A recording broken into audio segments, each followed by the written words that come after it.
तो बच्चा हम ये चैप्टर कर रहे हैं, ये चैप्टर हमारा agriculture trade and industrial reforms from 1950 to 1990 तक का। इससे पहले हमने और भी कई रिफॉर्म्स देख चुके हैं, हम पढ़ चुके हैं और भी कई रिफॉर्म्स के बारे में, ये भी हमारा वन ऑफ दोस्त ही है।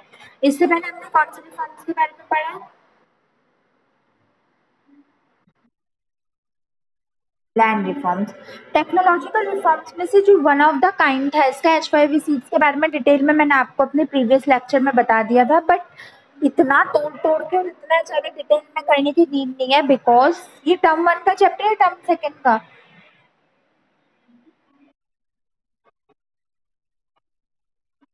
तो वैसे भी टर्म वन का तो उतना डिटेल में जाने की नीड नहीं है। तो मैंने क्या सोचा, मैंने सोचा कि थोड़ा ना मैं इकट्ठा ही सारी टेक्निकल रिफॉर्म्स करवा दूं। तो ये मैंने 7-8 पॉइंट्स करवाए हैं टेक्निकल रिफॉर्म्स के, मैं आपको बताती हूँ। पहला है the green revolution based on the use of package technology and the white revolution operational flood क्योर some of the strategies initiated to improve Indian agriculture. दो तरह के हमारे उस टाइम पे रिवॉल्यूशन हुए थे। रिवॉल्यूशन यानी कह सकते हैं हमारे संगठन बने थे जो एक चीज के प्रति लड़ाई करते थे। तो दो तरह के संगठन बने थे, कौन कौन से? व्हाइट रिवॉल्यूशन और एक ग्रीन रिवॉल्यूशन। ग्रीन रिवॉल्यूशन का मतलब था हमारे प्रोडक्शन ऑफ एग्रीकल्चर को इंक्रीज करना by the adopting practices of HYV seeds and irrigation system. तो उसके दूसरी तरफ हमारी व्हाइट रिवॉल्यूशन हमारी मिल्क प्रोडक्टिविटी से रिलेटेड था। इसका मेजर मकसद था हमारे मिल्क की अवेलेबिलिटी को कंसीडर करना, हमें ये कंसीडर करना कि हमारा मिल्क किस अमाउंट में और जो मोस्ट फ्लडेड एरिया है तो वो हमारे मिल्क की प्रोडक्टिविटी को इंक्रीज और एनहेंस करना था। हमारे टेक्निकल रिफॉर्म्स के ये दो पार्ट्स होते हैं और इन दोनों पार्ट से मिलाकर ही हमारे टेक्नोलॉजिकल इम्पैक्ट्स कंप्लीट होते हैं। हमारी इंडिया का टेक्नोलॉजिकल एनवायरनमेंट इतना स्ट्रॉन्ग है कि वो हमारे ग्रीन रिवॉल्यूशन को कंसीडर कर सके। टेक्नोलॉजिकल रिफॉर्म्स के अंतर्गत हमारे दो चीज़ें जो आती है, ये दोनों बहुत इंपॉर्टेंट, एक मेजर इंट्रोड्यूस किया गया था जो अपने अपने जगह में इंक्रीमेंट करने में हेल्प करता था। टेक्नोलॉजिकल रिफॉर्म्स हमारे हेल्प करते थे टेक्नोलॉजी को अपग्रेड करने में, टेक्नोलॉजी को बढ़ाने में और टेक्नोलॉजी से रिलेटेड अपग्रेडेशन करने में।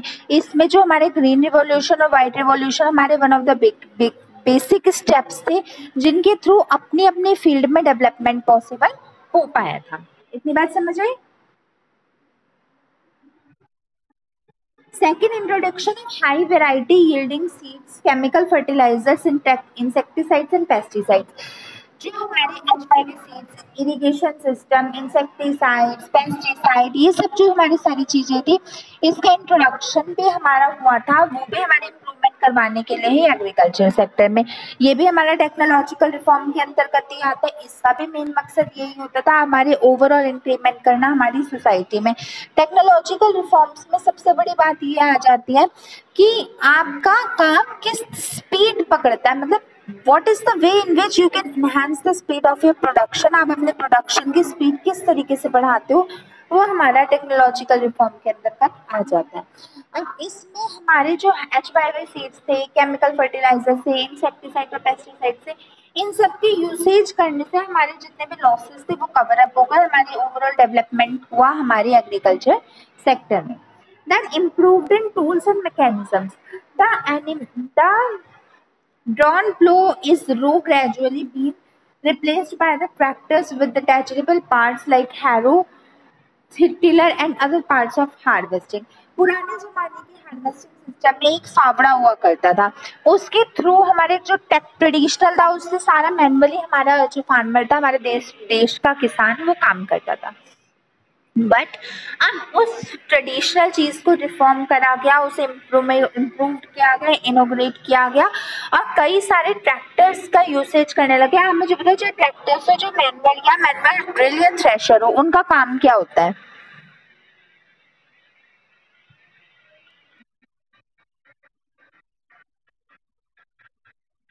हाँ, उनका काम होता है खेतों को जोतना। जोतना मतलब आपके जो नेचुरल एनवायरनमेंट है उससे रिलेशन बनाए रखना, मतलब आपकी जो सीड्स है उनको पूरी तरह जमीन के अंदर घुसाना, वो हमारा काम होता था टेक्नोलॉजिकल रिफॉर्म्स का।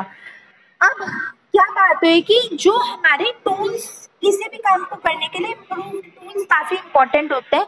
जो मैनुअल टूल्स होते थे उनको उनको शिफ्ट किया गया, उनके यूसेज को शिफ्ट किया गया। और किस पे शिफ्ट किया गया? हमारी modern thriller, modern horror, modern tractors, modern equipments के ऊपर, और जो मॉडर्न तरीके से काम करने की चीज़ों के ऊपर उसको ट्रांसफॉर्म किया गया। और जो हमारी ट्रेडिशनल चीज़ें उनको, उनका पार्टिसिपेशन को चेंज करते हुए हमारे मॉडर्न चीज़ों में लाया गया, उनके यूसेज को। Is that clear?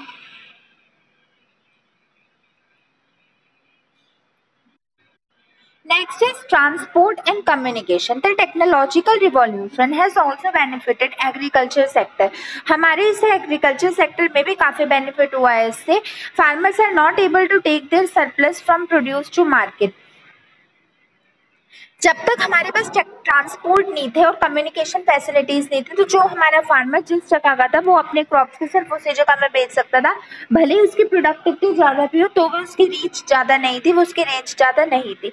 ये हमारा बिगेस्ट डिसएडवांटेज था इसका पुराने टाइम था। और ये जो रिफॉर्म्स हमारे टेक्नोलॉजिकल रिफॉर्म्स है उसके तहत, अब आप बताओ जो बार बार टेक्नोलॉजी टेक्नोलॉजी करे जाते तो इसमें टेक्नोलॉजी में आता क्या? What is included in technology?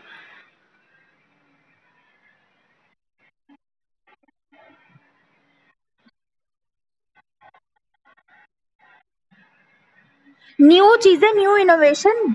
आप एक काम को किसी मॉडर्न तरीके से करने की कला को हम न्यू इनोवेशन कहते हैं। तो ट्रांसपोर्ट एंड कम्युनिकेशन फैसिलिटीज को इंक्रीज करना, ये भी हमारा one of the technological reforms में ही आता था। इसके एडवेंट के बाद फार्मर कहीं का भी हो वो हर जगह अपने गुड्स को, अपने क्रॉप्स को पहुंचा सकता था। Then irrigation development, irrigation facilities में डेवलपमेंट तो हमारे ग्रीन रिवॉल्यूशन का ही पार्ट था। दो चीजें आती थी ना, इरिगेशन सिस्टम। अब इरिगेशन सिस्टम में दो चीजें होती हैं। जो पहले जमाने में तो मैनुअली पानी डाल दो, बाल्टियों से पानी डाल दो, बट एट वन पे पॉसिबल केस आप बड़े खेतों को कैसे बाल्टियों से डाल सकते हो? तो under the 5 years plan, extension of irrigation facilities has received great emphasis. The objective is not only to create the potential but also to increase the utilization. इसका मेजर मकसद ये था अपने यूटिलाइजेशन को इफेक्टिव करो, अपने यूटिलाइजेशन को better करो।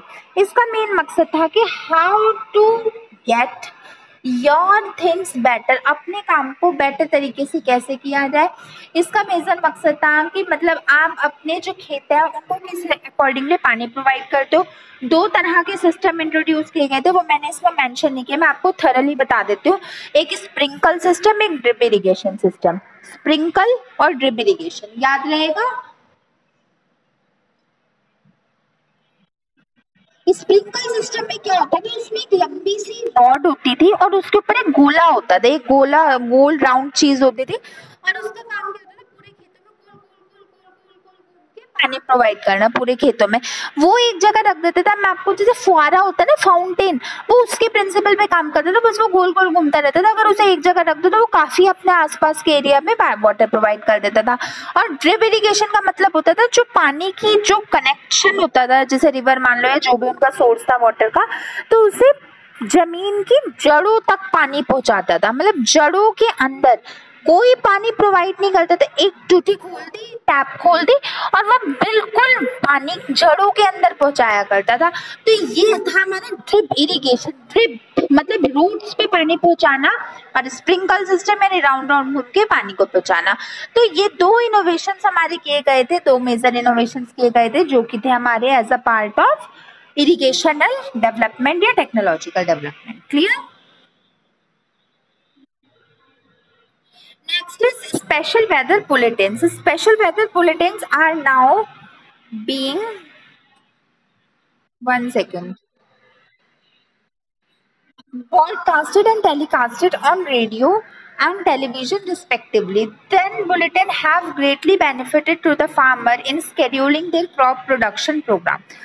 ब्रॉडकास्टिंग प्रोग्राम का मतलब होता है न्यूज फैलाना, न्यूज से अवेयर करवाना, न्यूज से अवगत करवाना। तो हमारी एक टेक्नोलॉजिकल रिफॉर्म्स का एक ही पार्ट था कि मतलब हमारी जो कह सकते हैं नए नए प्रोग्राम्स आने लगे, टीवी पे आने लगे, रेडियो पे आने लगे। चलो टीवी अगर सबके पास नहीं हो तो रेडियो पे आने लगे, जिसमें फार्मर्स की लेटेस्ट पॉलिसीज से उन्हें अवगत करवाया गया, जिससे अपग्रेडेशन पॉलिसीज के बारे में वर्क अपॉन किया गया, जिससे ये दिखाया गया that what method would you adopt in order to achieve the success. कौन से मेथड को आपको अडॉप्ट करना चाहिए सक्सेस को गेन करने के लिए। तो कहने का मतलब ये है कि ब्रॉडकास्टेड बुलेटिन ब्रॉडकास्टेड प्रोग्राम्स में ये था कि हर उन चीज़ों को प्रदर्शित किया जाए टीवी या रेडियो पे जो हमारे फार्मर्स के हित के, जो हमारे फार्मर्स की बेनिफिशियल है, जो हमारे फार्मर्स की डेवलपमेंट से रिलेटेड है. Clear? Last is certified and quality seed distribution. The seeds are now standardized based on the dieback and soil condition with the changes from place to place and time to time. Some of the seeds called high yielding variety seeds have been included under the technology invention mission for distribution among the farmers. आपको ये तो पता हमारे लिए inequality in everything, inequality in money, inequality in distribution of wealth, inequality in distribution of resources. तो ये भी हमारा वन ऑफ उसका ही पार्ट है. तो हमारे जो रिसोर्सेज थे वो इक्वली डिस्ट्रीब्यूट नहीं होते थे. इक्वली डिस्ट्रीब्यूट ना होने का क्या मतलब है, जो हमारे रिसोर्सेज थे वो ढंग से डिस्ट्रीब्यूट नहीं होते थे, क्योंकि वही बात है, अमीर लोगों ने खरीदना था, गरीब खरीद नहीं पाते थे. But after the technological reform जिसमें HYVC मेजर इंपॉर्टेंस रखता है, नए नए रिफॉर्म्स प्रोवाइड किए गए. हम सबका मेजर मोटिव था कि हम इक्वली अपनी चीज को सब लोगों के साथ डिस्ट्रीब्यूट करें. क्लियर? आप एक बार देख लो इन टॉपिक्स में, आपको कोई डाउट हो तो.